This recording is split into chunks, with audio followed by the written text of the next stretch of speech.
Muy buenas tardes, profesor. Con el gusto de saludarlo hoy, le doy continuidad a mi trabajo de la unidad 2, continuando con la unidad 3, evolución y diversidad.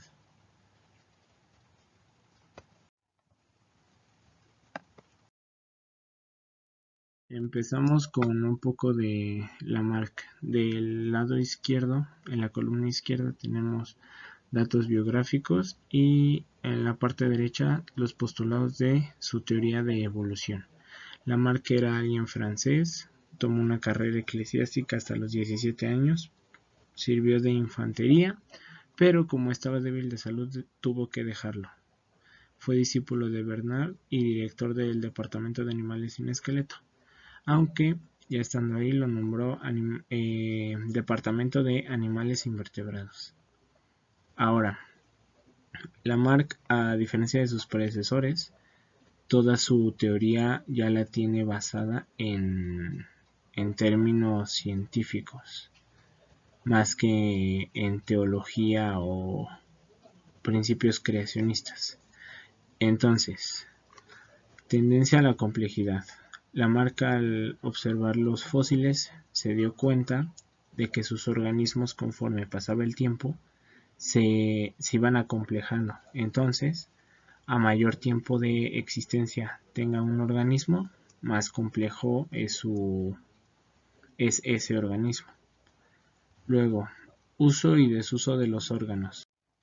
Uso y desuso de sus órganos. Lamarck también observó que, o más bien propone, que mientras más uno haga uso de un órgano o de una extremidad, una parte del cuerpo, de su anatomía, se fortalecerá, o por el contrario, si no se usa, puede atrofiarse y desaparecer con el tiempo. Nos propone Lamarck el ejemplo de las jirafas, pero pues es un ejemplo muy, muy usado. Me gusta usar el ejemplo de los alces, por ejemplo. Mientras más usan sus cuernos para batallar, más fuertes serán sus astas. Y por último, herencia de los caracteres adquiridos. Este es el más polémico y al que después se desmentiría, puesto que no tiene mucho sentido. La herencia de los caracteres adquiridos quiere decir, si uno tiene un carácter que no viene en su ADN, que se adquiere con el tiempo transcurrido en su periodo de vida, su descendencia va a tener ese mismo carácter. En un ejemplo humano sería, si yo vengo de un papá con una musculatura desarrollada, yo de bebé tendría que ser como él.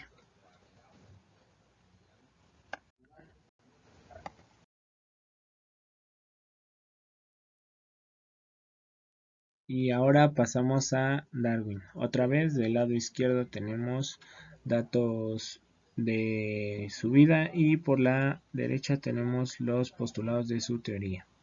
Bueno, Darwin nace en Inglaterra.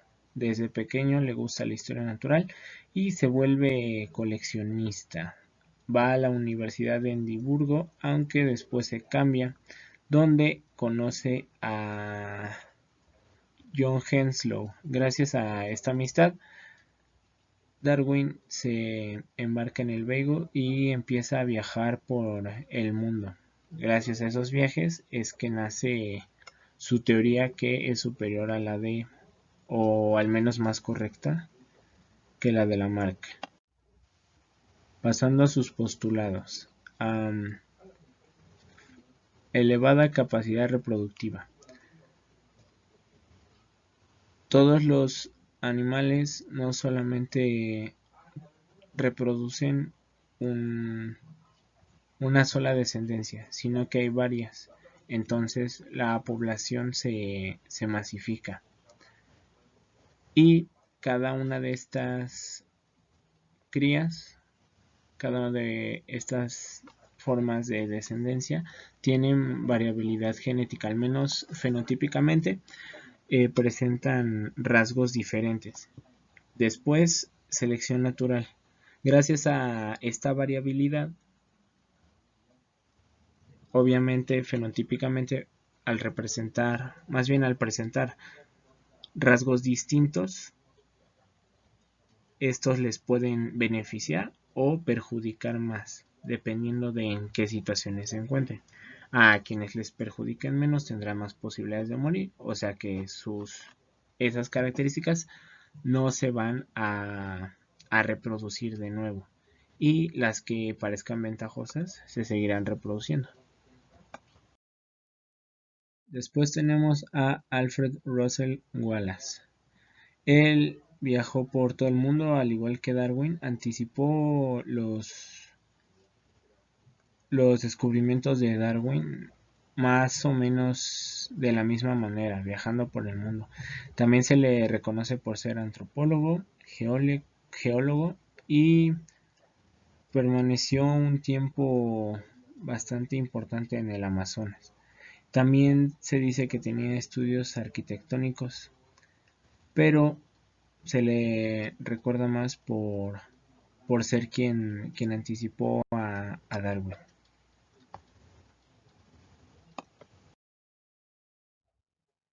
Bueno, después al estar Wallace y Darwin estudiando más o menos lo mismo o formulando la misma teoría, Wallace se da cuenta de que Darwin existe y decide mandarle una carta en 1858 y en ella anexa un pequeño ensayo de lo que él iba descubriendo o lo que tenía hasta el momento. Entonces Darwin la lee, ve que no tiene el mismo foveo, el mismo avance que él. Digamos que Wallace siempre estuvo un poquito más por debajo. Se dio cuenta de esto un poquito después de Darwin, pero Darwin decidió esperar a que sus estudios terminaran y publicaron juntos la, la teoría de la evolución.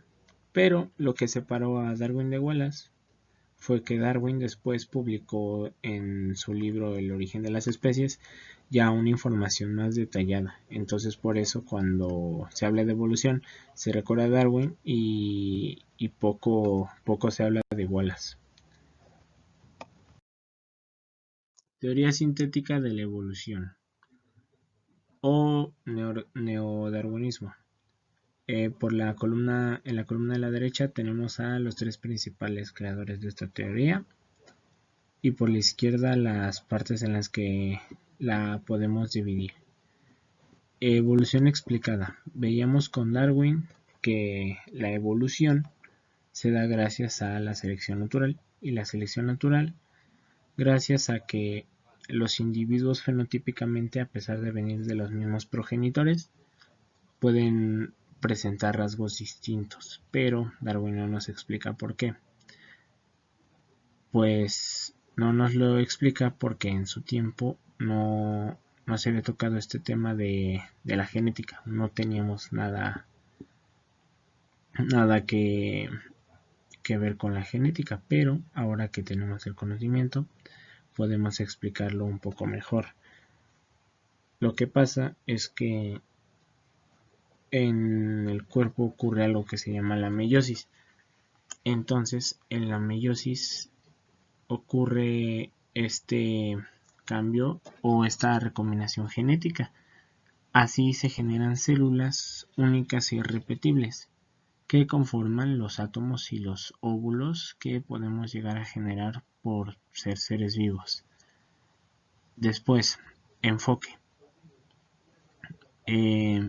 Antes se enfocaba en la evolución como individuo, en la evolución individual de cada especie, no, de cada individuo.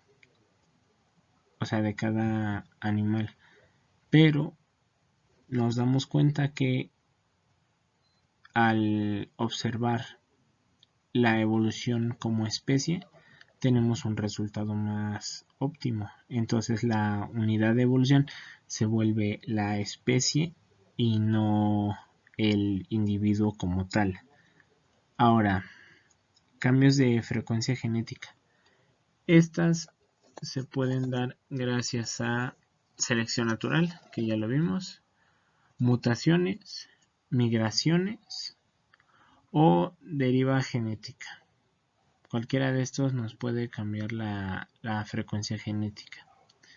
Y por último se introduce el tema de la especiación.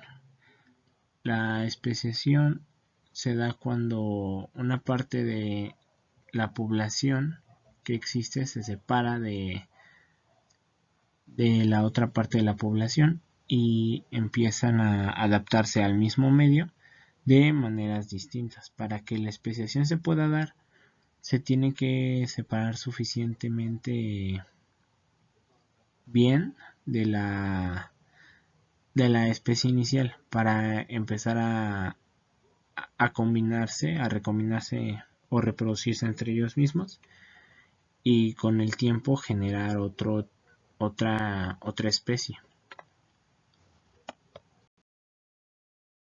Clasificación de los seres vivos. De esta parte se encarga la taxonomía. Y la taxonomía tiene una jerarquía taxonómica implantada o propuesta por Carl Linneo. Esta jerarquía se quedó así hasta el día de hoy. Separa a los animales en especie, las especies en género, los géneros en familia, la familia en orden, el orden en la clase, de clase a filo, de filo a reino, de reino a dominio y de dominio a vida. Estos últimos dos, reino y dominio, son los que le dan el nombre científico a todos los animales. Ok, entonces, la clasificación de los seres vivos. Los seres vivos se clasifican en reinos: Eucaria, Arcae y Bacteria. Y a su vez, después de los reinos, de los dominios, tenemos los reinos: reino protista, fungi, monera, plantae y animal. En el Eucaria podemos encontrar el protista, el fungi, el plantae y el animal. Y el reino bacteria y el arcae comparten el dominio. Bacteria y arcae comparten el reino monera. Ahora un poco de biodiversidad. La biodiversidad es la variedad de organismos que viven en un mismo entorno, en un mismo ecosistema. Hablamos de animales, plantas, hongos e incluso bacterias. Cada una de estas se va especiando, puesto que del grupo inicial, como veíamos antes, se subdividen el resto y al reproducirse ya en el mismo grupo y en un lugar diferente, en un ecosistema distinto al inicial, empiezan a surgir las especies de determinado animal. México como país megadiverso. México tiene el privilegio de ser uno de los pocos países que tienen el 70% de todos los animales que existen en el planeta. Algo que le ayuda bastante a México a tener tantos tipos y especies de animales es que tiene cuenta con 4 tipos de clima. Tenemos el clima tropical, cálido, templado y seco. Nos ubicamos en una altitud de 2.250 metros y uno de los requisitos para ser parte de este grupo de países que tienen muchas especies del planeta y que son considerados mega diversos es el endemismo. Tienes que tener cierto número de especies endémicas que explicaremos en la siguiente diapositiva. Especies endémicas. Las especies endémicas son especies exclusivas de un mismo lugar. Se puede tener una especie endémica de una región, pero el término, que es lo normal para lo que se usa la frase, pero este término también puede ser usado para endémicas, un ejemplo, para señalar que es una especie endémica de un estado, una especie endémica de una ciudad, de un país o de un continente. Por último tenemos la lista roja. La lista roja es la lista de los animales que están en peligro de extinción. Se hace esta lista con el objeto de llevar al público la información e intentar reducir un poco las posibilidades de que esa especie se extinga. Aquí en México, en nuestra lista roja, tenemos animales como la ballena gris o el gorila de montaña, por mencionar algunos. También la tortuga mexicana y la flor cadáver. No es un animal, pero es un ser vivo. Bueno, gracias por su atención. En el siguiente material tenemos la parte final de este temario.